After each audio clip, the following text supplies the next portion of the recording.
Chapter 51 it's masterpiece. इसका सीधा मतलब था कि अगर पत्थर पर एक कट लगाने के बाद कोई टॉप ग्रेड जेड दिखता है तो दूसरा कट लगाने पर उसमें एक साधारण पत्थर का टुकड़ा भी निकल सकता था। वहां मौजूद लोगों ने उस पत्थर की कीमत 80 लाख रुपए तक पहुंचा दी थी। 30 लाख से 80 लाख ये एक प्रॉफिटेबल डील थी। लेकिन विजय को इससे कोई फर्क नहीं पड़ता था कि इसकी कीमत कितनी थी या है, या फिर वो कोई ग्लास टाइप इंपीरियल जेड था या नहीं। अगर उसके अंदर कुछ भी नहीं निकलता फिर भी वो इससे परेशान नहीं होता, क्योंकि वो इसे वैसे भी नहीं बेचने वाला था। सॉरी, मैं इसे नहीं बेचने वाला, विजय ने सहज भाव से कहा। उसकी इंपीरियल जेड ना बेचने वाली बात सुन सभी लोग निराश दिखने लगे। प्लीज आप इसे पूरा खोल दीजिए, विजय ने स्टोन कटर से कहा। ठीक है। स्टोन कटर, पत्थर काटने वाला, भी उत्साहित था। वो वर्षों से इस पत्थर काटने वाले धंधे में था, लेकिन उसे कभी इतने बड़े मास्टरपीस पत्थर को काटने का मौका नहीं मिला था।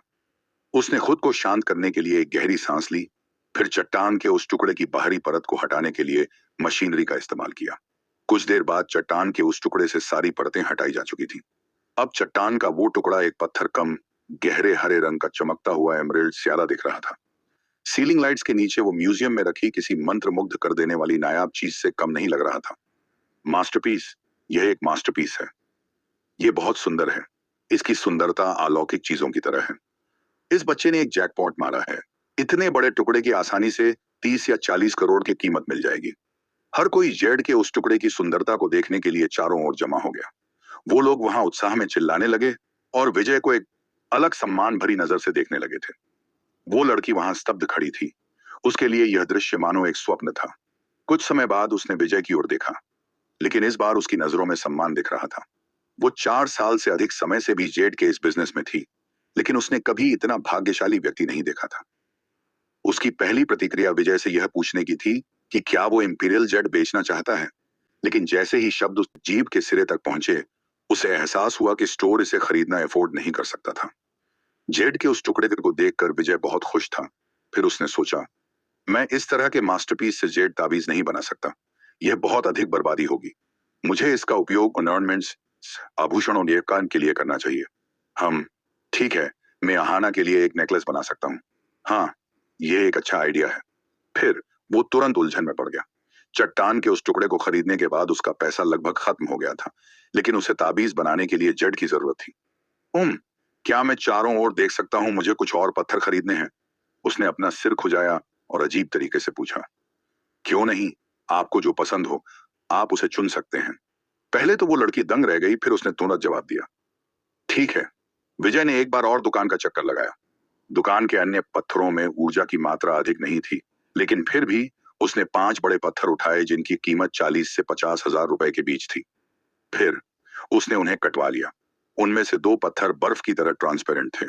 तीसरा पत्थर भी बर्फ की तरह था, लेकिन उसमें कुछ इम्प्यूरिटीज थी। चौथा एक दुर्लभ लाल जेड था और आखिरी 5वां पत्थर पूरी तरह से हरा था, लेकिन वो बर्फ की तरह दिखने वाले पत्थरों की तुलना में कम कीमती था।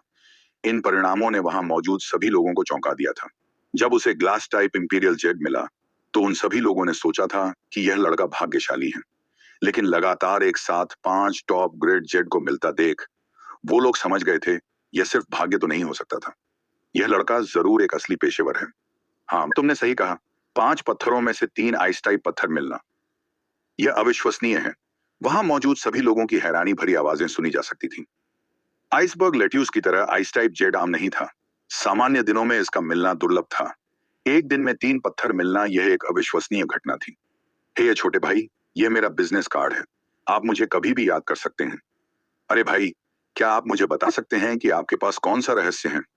कुछ लोगों का समूह उसके चारों ओर जमा हो गया और उत्सुकता से सभी अपना अपना परिचय देने लगे। उन लोगों से फ्री होने के बाद विजय ने आइस टाइप जेड में से एक को 70 लाख रुपए में बेच दिया और 5वें पत्थर हरे रंग के जेड को 55 लाख रुपए की कीमत पर एक बुजुर्ग ने खरीद लिया था। उन दोनों पत्थरों की टोटल कीमत उसे 1 करोड़ 20 लाख रुपए के आसपास मिली थी। मिस्टर विजय, मेरा नाम भारती है। प्लीज आप हमारे गैम्बलिंग स्टोर में विजिट करते रहिएगा। विजय को अपना नेम कार्ड देते हुए उस लड़की ने अपना परिचय दिया। ऑफ कोर्स, विजय मुस्कुराया। इसके बाद उसने अपने सभी जेड पत्थरों को पैक कराया और स्टोन गैम्बलिंग स्टोर से बाहर निकल गया। स्टोर से कुछ दूर जाने के बाद जब उसे कोई नहीं देख रहा था तो उसने उन सभी जेड पत्थरों को स्टोरेज मोती में रख लिया। फिर उसने अपने फोन पर प्रभास का नंबर डायल किया और उससे पूछा कि क्या वो किसी जेड कारीगर को जानता है। तुम ऐसा क्यों पूछ रहे हो विजय? प्रभास थोड़ा उत्सुक था। हम मैं कुछ देर पहले जेड बाजार में एक स्टोन गैम्बलिंग स्टोर पर गया था।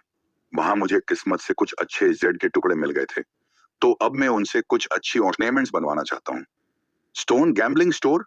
वाह, तुमने मुझे साथ में क्यों नहीं बुलाया? ऐसा लगता है कि तुम बहुत लकी हो। प्रभास हंसा। हाँ, शायद मैं थोड़ा लकी था। तुमने मुझसे पूछकर सही काम किया। मैं एक अच्छे व्यक्ति को जानता हूँ। उसका काम वाकई अद्भुत है। ना ही उसके काम के बारे में कुछ शिकायत है। वो एक असली मास्टर शिल्पकार है। मैं तुम्हें बाद में उससे मिलवाऊंगा। ठीक है। वैसे तुम्हें किस तरह का जेड मिला? कुछ खास नहीं, बस एक ग्लास टाइप इंपीरियल जेडो, विजय ने नॉर्मली कहा।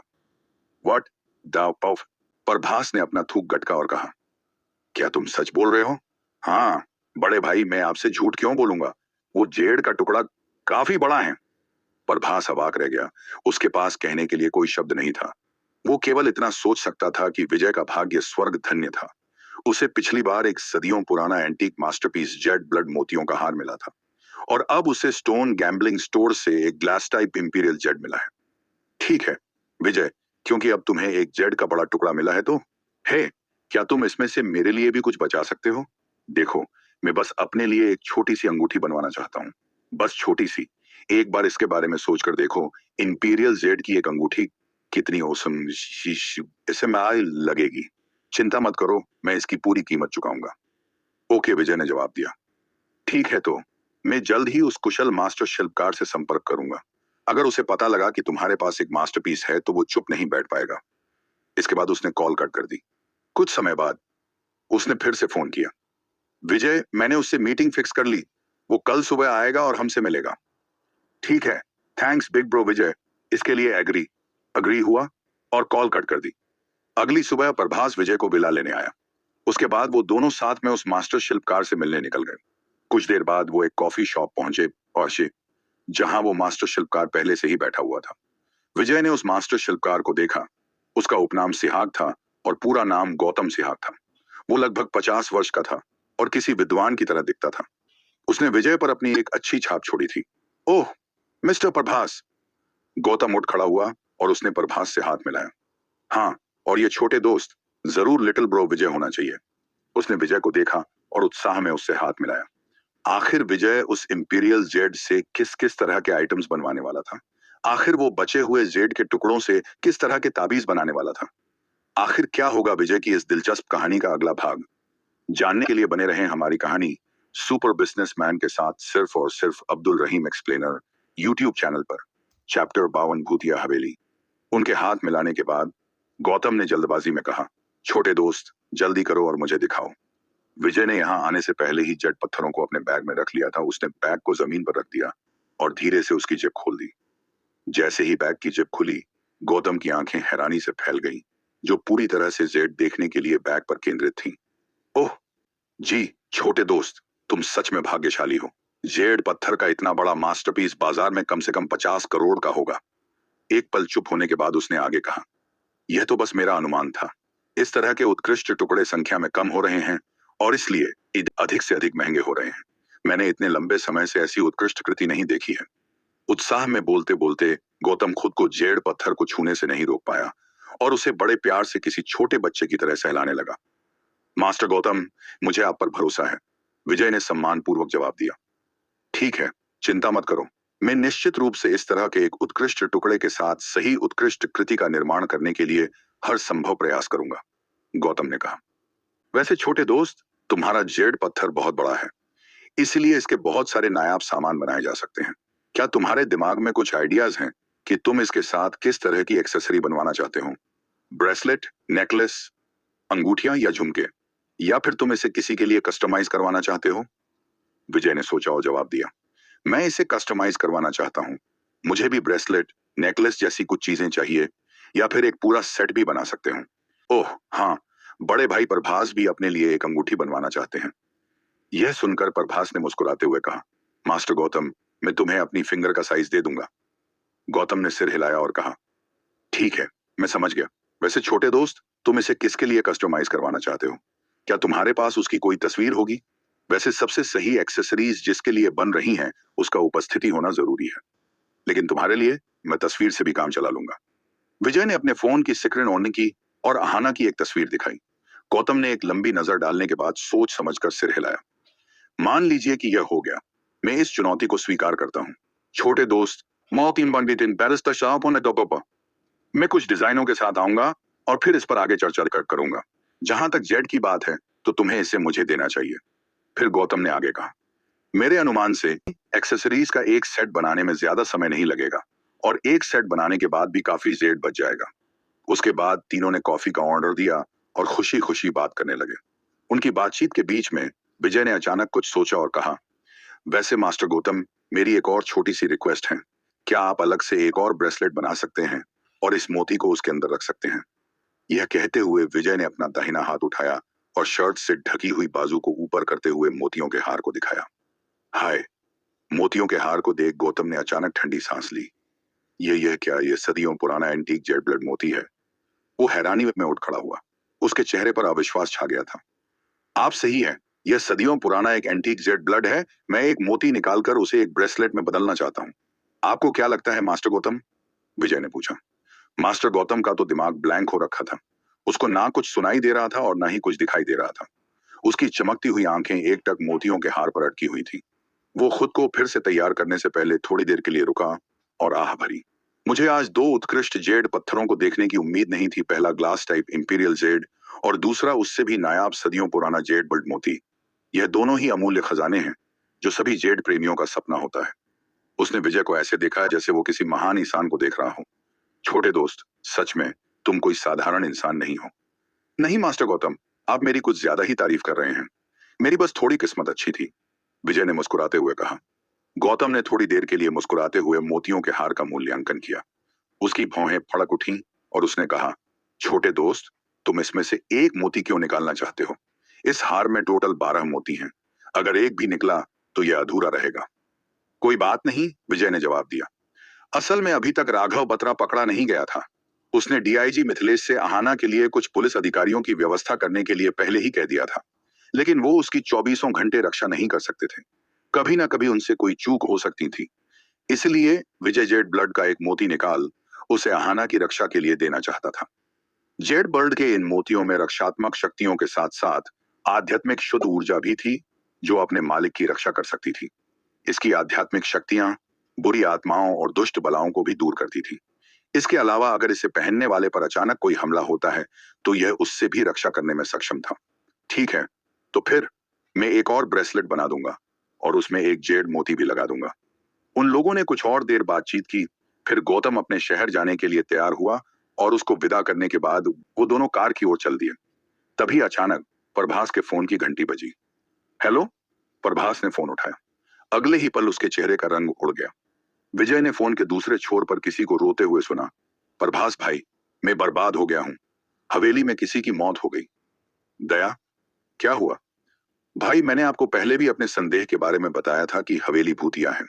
पहले तो मुझे विश्वास नहीं हुआ, लेकिन कल रात कुछ ऐसी घटना घटी कि हवेली में रहने वाले युवा जोड़े की मृत्यु हो गई।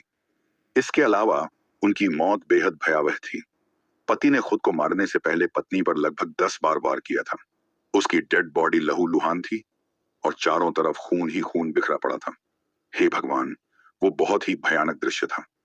अपने माथे को कसकर कसते हुए प्रभास ने जवाब दिया, क्या तुम्हें पूरा यकीन है कि यह सब किसी दुष्ट आत्मा की वजह से था, ना कि कोई प्रिप्लेंड मर्डर?